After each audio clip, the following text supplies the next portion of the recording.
আমরা অনেক কিছু করে সময় নষ্ট করি এবং রিলস স্ক্রল করি বেশিরভাগ সময়। কিন্তু আমরা যদি এই 3টা জিনিস করতে পারি তাহলে আমরা নিজেদেরকে অনেক দূর আগিয়ে নিতে পারবো এবং নিজেদেরকে একটু উন্নত করতে পারবো। তো চলুন জেনে আসি কি 3টা জিনিস। প্রথমে, রিলস স্ক্রল করা বাদ দিয়ে 15 মিনিট, 14 মিনিট অথবা 9 মিনিট এরকম টেড টক আছে, সেগুলো আমরা প্রতিদিন শুনতে পারি একটা করে। এতে কি হবে, আমরা ইংরাজি বুঝতে শিখবো, ইংরাজি হয়তো আর একটু ভালো হবে। অথবা আপনি যদি টেড টকগুলো বোঝেন সেটা সবচেয়ে ভালো, কারণ টেড টকে অনেক কিছু জানা যায় যেটা আসলে বলে বোঝাতে পারবো না। 2 নম্বর জিনিস, প্রতিদিন একটা করে নতুন এআই টুল শিখুন।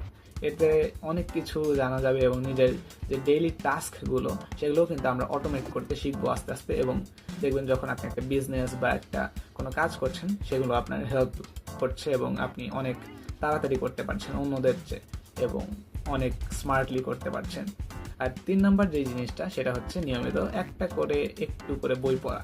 মানে যে কোনো একটা বই আপনি নেবেন, একটু পড়লেন, তারপর রেখে দিবেন, এতটুকুই। আপনার যে ডিপলি পড়া লাগবে এটাও বলছি না, আপনি জাস্ট যেই সময় রিল স্ক্রল করেন সেই সময় 1 পৃষ্ঠা করে পড়লেও চলবে অথবা 2 পৃষ্ঠা করে পড়লেও চলবে।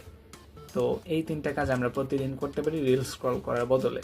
অথবা এমনি জাস্ট বসে থাকতে পারেন এমটি মাইন্ডে, মানে কিছুই করবেন না, জাস্ট বসে থাকবেন, এটাও আপনার অনেক উপকারে আসবে।